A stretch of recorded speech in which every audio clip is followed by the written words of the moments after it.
Hey, I'm Kevin. She's Wendy. And this is episode 3 of the Antigua series, covering our second full day on the island. As usual, we were up early for what was intended to arguably be the main event for this trip. A boat dive with DiveCarib from Falmouth Harbor at the southern end of the island. First, we had to get down there though, which typically takes 40 to 45 minutes.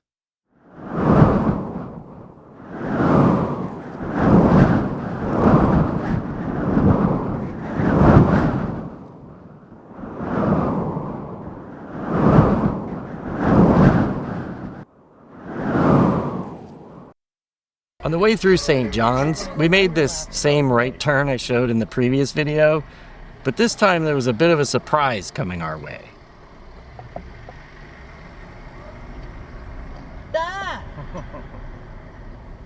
He's turning. Propane truck barreling down on us. That's definitely going in the video. Further along, we ran into another fairly common situation on the roads of Antigua. The drivers of these minibuses seemed to be having a little chit-chat in the middle of the road. Always give yourself a good time cushion if you're on a schedule. It's better to be super early than to literally miss the boat. And in the case of dive trips, if you're not there in time for the safety briefing, you can't go on the dive. DiveCarib is located on the grounds of the National Sailing Academy, which is an independent nonprofit charity offering Antiguan schoolchildren the opportunity to learn how to sail free of charge. Pretty cool. Our dive master was Lee Cunningham, who's been diving professionally since the early 90s and has set multiple depth records, including the deepest wreck dive, 205 meters, to the wreck of the Yolanda off Sharm el-Sheikh in Egypt. If you've been following our travels to this point, you know that while we've done quite a bit of snorkeling together, this would be only our second time diving together. Our first was in the Red Sea off Jordan and didn't go exactly swimmingly, due mostly to an inexperienced dive master. Wendy often has significant trouble equalizing her ears, which is a crucial aspect of diving, so it sometimes takes a while before she can comfortably descend below about 15 feet. And after the experience in Jordan, she was concerned that we'd be put with another impatient, incommunicative guide. Thankfully, that didn't happen at all this time. Lee is thoughtful, kind, considerate, and above all, patient. The other guys on the dive were friendly too. One of them told us an interesting story about this big black motor yacht you see moored in the harbor. The smaller boat in front of the yacht is its tender, which carries things like extra supplies, fuel, and the toys like speedboats and wave runners. According to our fellow diver, the yacht belongs to a Russian oligarch. Now keep in mind that this was just a few months after the Russian invasion of Ukraine. So apparently the Antiguans weren't too keen on doing business with this guy. But I guess there's some kind of maritime law that you can't deny mooring to a legally operated vessel or something. But nothing says you have to sell them fuel.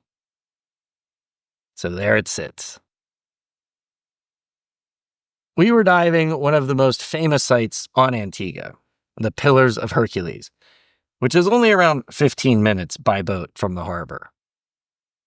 The morning session leaves at 9 a.m., so the briefing is at 8:30, and it's a 2-tank dive, which costs $159 per person with gear rental for certified divers.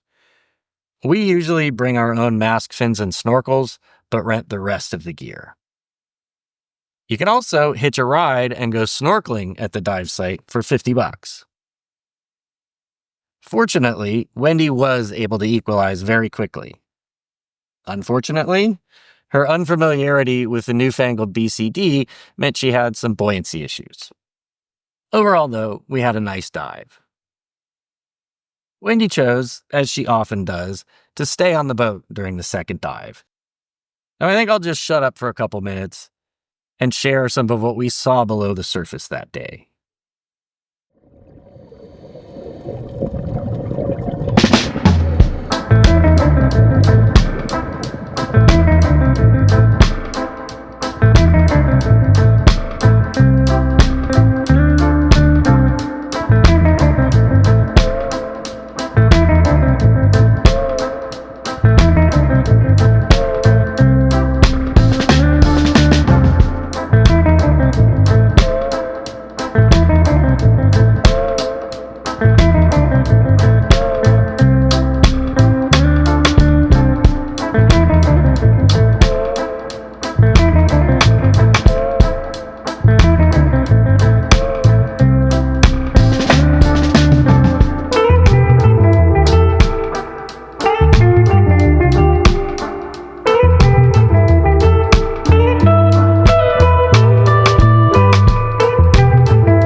Once everyone was back on board, we stowed the gear and headed back to DiveCarib, where we helped unload the boat.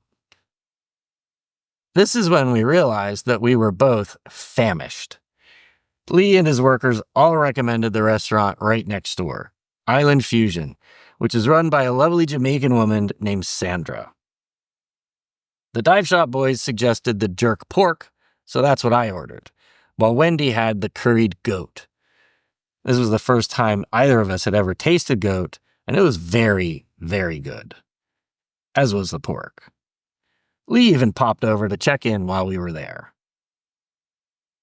Sandra and her staff are very friendly and fun. If you're in the neighborhood, you should definitely stop by. Okay, so the tally for episode 3, not including food and incidentals, but including airfare to Antigua, long-term parking at SFO, travel insurance, car rental, accommodations at the Treehouse, our outing at Reef Riders, today's trip to DiveCarib, comes to a final total of $2,855. After lunch, for some dumb reason, We got into a bit of a row in the car over which route to take back to the cottage. Finally, we agreed to take Fig Tree Drive, back to the coast, so we could stop at the grocery store at Jolly Harbor. By the time we got there, I had to use the bathroom. You're going the wrong way! So I was glad we'd been there the day before because I knew exactly where to find one. All of the grocery stores we visited on Antigua had hand washing stations outside. I assume this was a holdover from COVID, but I'm not really sure. This store actually had a security guard outside who made sure everyone washed their hands before heading inside. We grabbed some supplies from the store and headed back to Galley Bay. By this time, it was mid-afternoon. We rinsed out our gear and spent the rest of the afternoon imbibing adult beverages and playing with our newfound avian and reptilian neighbors.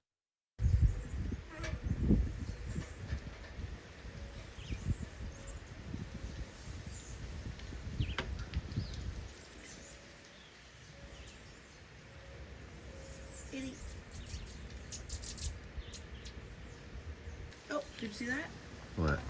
Our deadly Oh, jumping lizard. Clunk. I heard it. I thought it was a Tonk. stick.